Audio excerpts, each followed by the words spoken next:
नमस्कार दोस्तों, मैं Shankarlal Saini. Online YouTube channel पर आपका स्वागत है। दोस्तों, हमने मेवाड़ की प्रारंभिक चर्चा की थी, मेवाड़ का जो गोहिल वंश है। अब हम गोहिल वंश के प्रारंभिक 4 शासकों के बारे में चर्चा करेंगे। प्रारंभिक जो 4 हैं उनके अंतर्गत है नंबर 1, जिनका नाम मिलता है शिलादित्य। शिलादित्य के बाद में दोस्तों इसके अंतर्गत हम लोग पढ़ते हैं इस वंश का संस्थापक, जिसका नाम मिलता है गोहिल। गोहिल को ही लिखा जाता है गुहा, इसे ही बोलते हैं गहलोत, और इसी को एक नाम दिया जाता है गोहिला द्वितीय। तो दोस्तों याद रखिएगा, एक ही बंदा है ये, गोहिल, गुहा, गहलोत, गोहिला द्वितीय। ये गुफा में पैदा हुआ, इसलिए इसके प्रारंभिक नाम मिलते हैं इस तरह।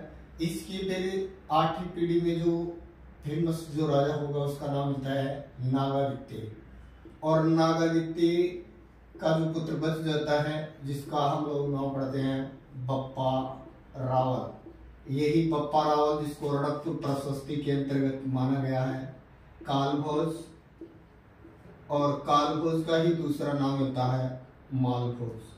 कालभोज मालभोज एक ही बंदा है। रणकपुर प्रशस्ति के अनुसार ये बप्पा रावल के ही नाम माने गए हैं। दोस्तों, प्रारंभ में शिलादित्य के बारे में हम सबसे पहले पढ़ेंगे। तो ये माना जाता है कि जो हमारा जो भारत है, इस भारत का जो वर्तमान जो गुजरात का क्षेत्र यानी अरावली के पश्चिम का, यानी बोले तो थार के मरुस्थल वाला जो क्षेत्र है, पश्चिम का क्षेत्र, इस क्षेत्र को पहले एक विशेष नाम से जाना जाता था।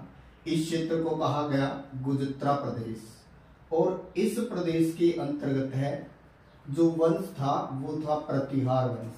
तो ये कहें कि दोस्तों इस गुजरात और राजस्थान के पश्चिमी क्षेत्र को एक विशेष नाम दिया गया। इसे क्या कहा गया?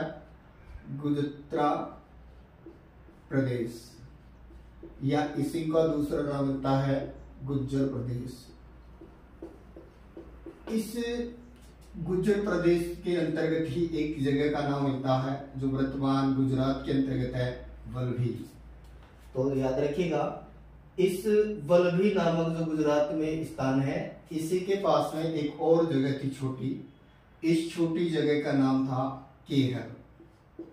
तो गुजरात प्रदेश में वल्लभी नामक स्थान पर, या ये कहें कि वल्लभी जो बड़ी जगह थी वहां पर केहर नाम का एक गांव था।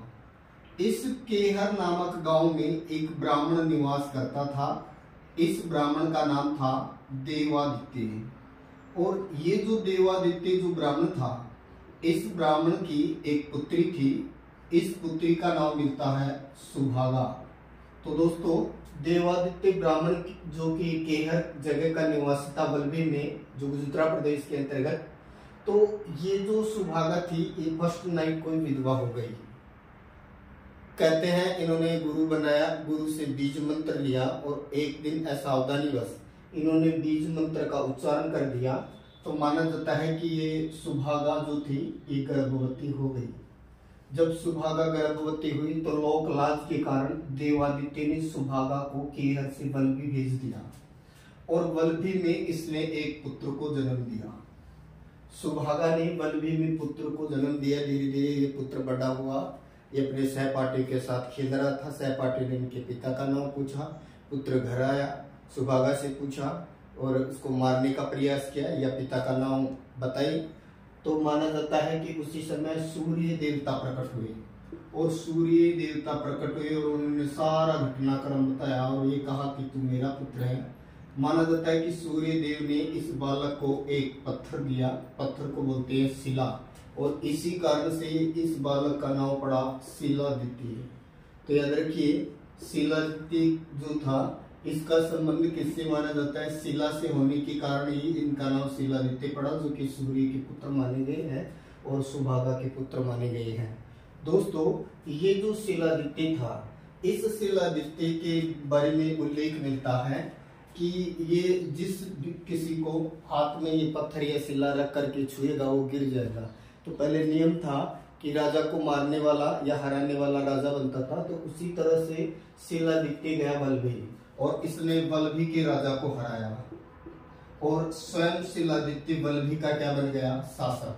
तो शिलादित्य जब वल्लभी का शासक बन गया, ये घटना 524 के आसपास की मानी जाती है। जब शिलादित्य वल्लभी का शासक था, उसी तक समय माना जाता है कि मलेच्छों ने आक्रमण कर दिया वल्लभी पर।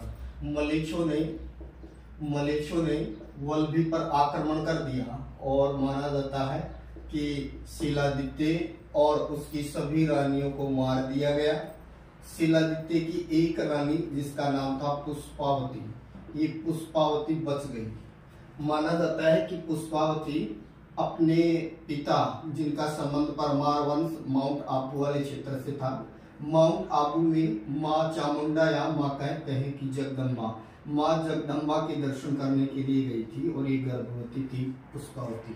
जब पुष्पावती वापस लौट रही थी तो उसे रास्ते में पता लगा कि इसके वंश में कोई नहीं बचा है, तो वह सती होना चाहती थी, लेकिन गर्भवती होने के कारण सती नहीं हो पाई। इसीलिए उसने, माना जाता है कि नजदीकी जो बड़नगर, जो ये नजदीकी ही जो स्थान था, वहां से उसने अपने मित्र कमलावती को बुलाया। कमलावती एक ब्राह्मणी थी। उसने उस पुत्र को गुफा में जो पैदा हुआ था उसको सौंपा और स्वयं सती हो गई। और माना जाता है कि गुफा में पैदा होने के कारण ही इसका नाम गुहिल पड़ा। तो गुहिल वंश का संस्थापक जो माना जाता है वो गुहिल को ही माना जाता है, और गुहिल को 566 ईस्वी के आसपास इसका संस्थापक माना जाता है। दोस्तों, जब कमलावती इस बालक का लालन पालन कर रही थी तो नजदीकी ही एक गांव था ऊंदरी, और ऊंदरी गांव के अंतर्गत ये बालक खेल रहे थे आपस में। ऊंदरी गांव के अंतर्गत ये बालक आपस में खेल रहे थे। पास में ही गुजरात के अंतर्गत ही एक और जगह पड़ती है ईडर, और ईडर यहाँ भील शासक था। ईडर का जो राजा था भील। तो दोस्तों, अब घटनाक्रम हम पढ़ते हैं गुहिल का। शिलादित्य का पुत्र गुहिल, और गुहिल के बारे में माना जाता है 566 ईस्वी। तो दोस्तों, गुहिल के बारे में जो प्रारंभिक जानकारी मिलती है कि गुहिल का जो भील लोग थे, ये भील लोग बहुत ज्यादा आदर करते थे। फर्स्ट बात याद रखिएगा, गुहिल का भील लोग बहुत ज्यादा आदर करते थे। माना जाता है कि ईडर एक जगह थी, ईडर जो वर्तमान गुजरात से संबंधित है। ईडर का यहाँ पर शासन था, भील राजा था, और भील राजा का नाम था मांडलिक। ईडर का राजा जो मांडलिक था, ये माना जाता है कि निसंतान था। ईडर का राजा जो मांडलिक था, ये निसंतान था। कहा जाता है दोस्तों, गुहिल जब प्रारंभ में छोटा बालक था तो अपने अन्य बालकों के साथ में ये खेल रहा था, और खेल में उन्होंने ये तय किया कि अगर हम में से किसी को राजा बनाया जाए तो किसको राजा बनाया जाए। तो ये माना जाता है कि सभी बालकों ने तय किया कि इस गुहिल को ही राजा बनाया जाए। फिर क्या था, एक ऊंदरी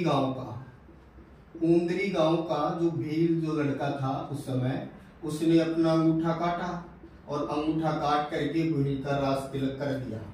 इस घटना का पता ईडर के भील राजा जो निसंतान था मांडलिक को लगा। उसने गुहिल को बुलाया और अपना राजपाट इसको सौंप दिया। इस तरह से प्रारंभ ईडर में गुहिल वंश की स्थापना मानी जाती है। यानी ये कहें कि प्रारंभ में गुहिल का 566 के आसपास है, इस वंश की स्थापना से संबंध जोड़ा जाता है। फिर दोस्तों, गुहिल के बाद में इसकी 8वीं पीढ़ी में एक और पूर्व शासक हुआ, या ये कहें कि दुर्व्यवहार जो करता था भीलों के साथ में, वो इसकी 8वीं पीढ़ी में हुआ, जिसका नाम मिलता है नागादित्य। गुहिल की 8वीं पीढ़ी में एक अन्य राजा हुआ जिसका नाम मिलता है नागादित्य। नागादित्य एक क्रूर शासक था, इसलिए भीलों ने, जब वो शिकार खेलने गया तो भीलों ने इसको मार दिया। लेकिन इस नागादित्य का एक 3 साल का पुत्र बच गया। इस 3 साल के पुत्र का ही लालन पालन कमलावती जो ब्राह्मण थी, इस कमलावती ब्राह्मणी के वंशजों द्वारा किया गया।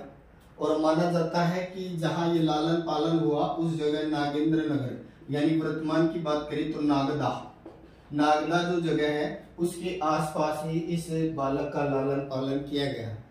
माना जाता है कि ये जो बालक था, इस बालक का काम था गायों को चराना, यानी ये ब्राह्मणों की गायों को चराता था। और यहाँ पर जो ये कहे कि शैव मत को मानने वाले ब्राह्मण जो थे वो सेवार्थ थे, तो ये उनकी गायों को चराता था। दोस्तों इस बालक के बारे में अर्थात ये कहें कि यही बालक आगे चलकर बनेगा बप्पा रावल। इस बप्पा रावल के बारे में बड़ी विचित्र बातें मिलती हैं। पहले तो रणकपुर प्रशस्ति को अगर ध्यान में रखा जाए तो रणकपुर प्रशस्ति के अंतर्गत है, इनको दूसरा नाम मिलता है कालभोज, और कालभोज का ही दूसरा नाम मिलता है मालभोज। कालभोज या मालभोज रणकपुर प्रशस्ति में बप्पा रावल को ही कहा गया है।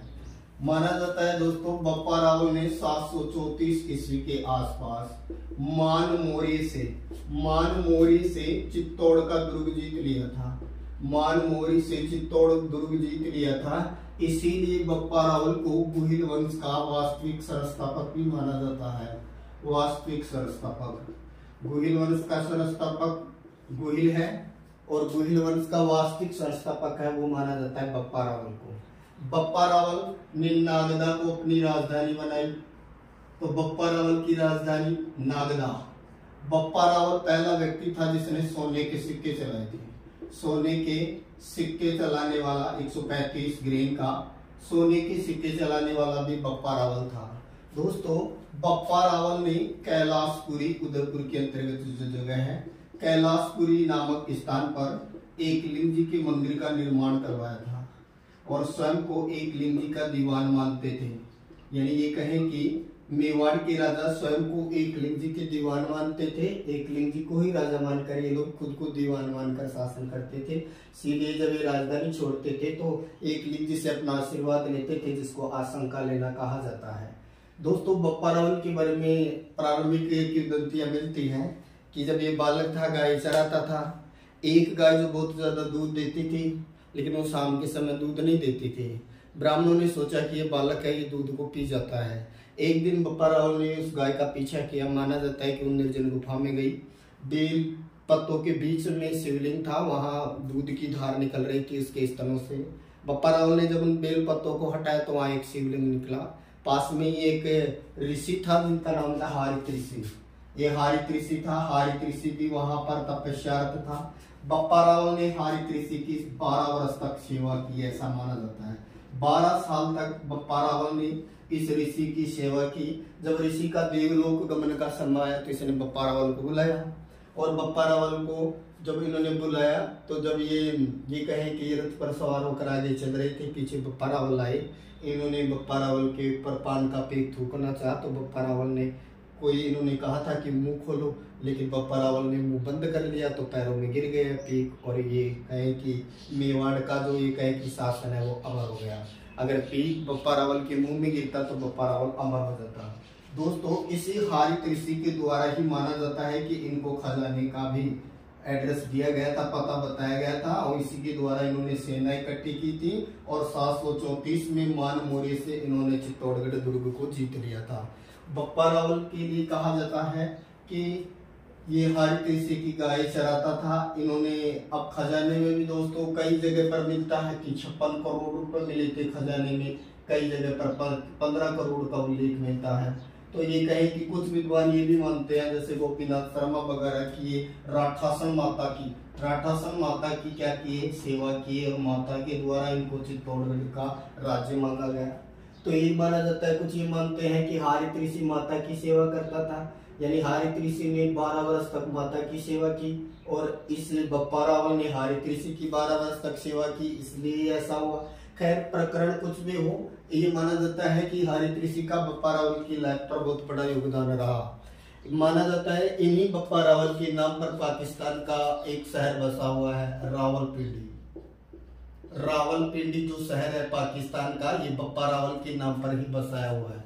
तो याद रखिएगा रावलपिंडी किसके नाम पर बसा है, बप्पा रावल के नाम पर आबाद माना जाता है। बप्पा रावल के लिए कहा जाता है कि ये 35 हाथ की धोती, बप्पा रावल 35 हाथ की तो धोती पहनता था, 16 हाथ का इनका दुपट्टा था। 16 हाथ का दुपट्टा था, 4 बकरों की ये कहें कि भोजन करता था ये, एक झटके में माता के यहाँ 2 भैंसों की बलि भी देता था। और जब लड़ाई का समय आता तो ये 1280 किलो की खड़ग बोलते हैं तलवार को, तो खड़ग लेकर के ये लड़ने के लिए निकलता। यानी 40 मण की इनकी क्या थी तलवार, 32 मण की इनकी खड़ग या क्या थी तलवार मानी जाती थी बप्पा रावल की।